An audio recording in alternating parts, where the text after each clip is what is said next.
নমস্কার বন্ধুরা, অনেকদিন পর আপনাদের সাথে একটি নতুন ভিডিও নিয়ে প্রস্তুত হলাম। তো এই ভিডিওতে আমি বেলডাঙা সরস্বতী পূজাতে কিভাবে সেজে উঠেছে সেটাই দেখাতে চলেছি।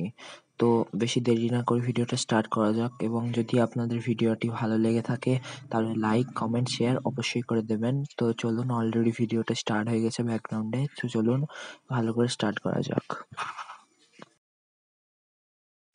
তো অলরেডি আপনাদেরকে দুটো পুজো মণ্ডপ দেখানো হয়ে গেছে, যেটির মধ্যে একটি ছিল পার্কের ক্লাব ও আরেকটি ছিল বেতাল সমিতির পুজো মণ্ডপ। তো আমরা এবার সোজা চলে এসেছি বেলডাঙা বাবু কার্তিক মন্দিরে। সেখানে আপনারা দেখতে পাচ্ছেন সরস্বতী মা কিভাবে সাজে উঠেছে।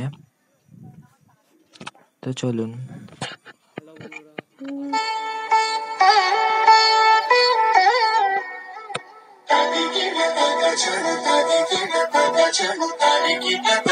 এখন আমরা এই বাবু কার্তিক মন্দির এবং বুড়িমাতলা মন্দিরের মাঝখানে একটি ছোট্ট গলি দেখতে পেলাম, যার মধ্যে সরস্বতী মায়ের একটি খুব সুন্দর মূর্তি গড়ে উঠেছে এবং সেটি পূজিত হচ্ছে। তো সেটি আপনাদেরকে দেখানোর চেষ্টা করছি।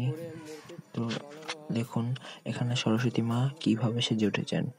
এখানে আমি যতদিন দেখেছি এটি অনেক আগে থেকেই হয়ে আসছে, আর এই সরস্বতী মা প্রত্যেকবার আলাদা আলাদা রূপে এখানে পূজিত হন। আমি তোমার চোখের তারায় বাঁচি মা, আমি তোমার মায়ায় মায়ায়। তো আমরা এখন ওই পুজো মণ্ডপ থেকে সোজা যাচ্ছি বুড়িমাতলার উদ্দেশ্যে। তো বুড়িমাতলায় মেন বুড়িমাতলাতে পুজোটা হয় না আর কি, তার পাশে যে বুড়িমাতলা ক্লাব ঘর সেখানেই হয়। তো সেখানে আরতি চলছিল, তো সেটাই আপনাদেরকে দেখাচ্ছি।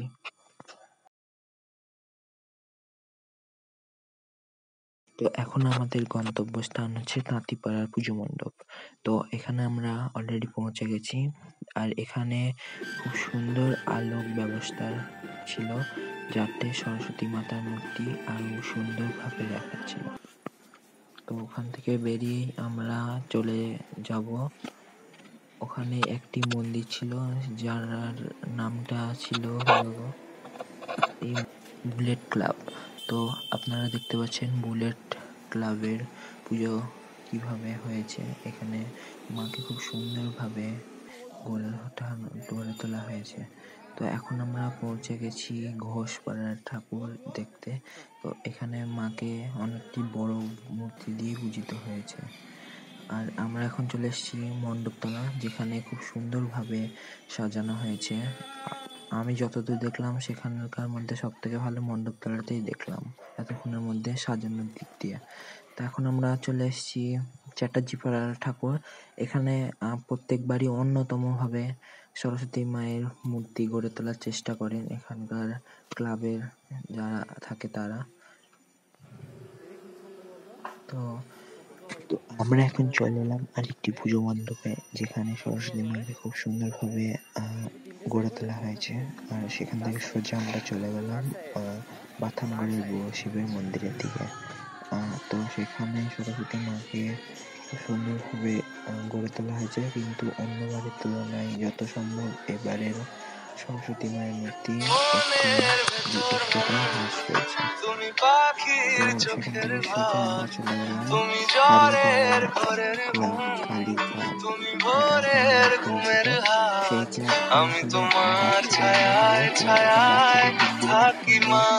একটি পুজো হয়েছে।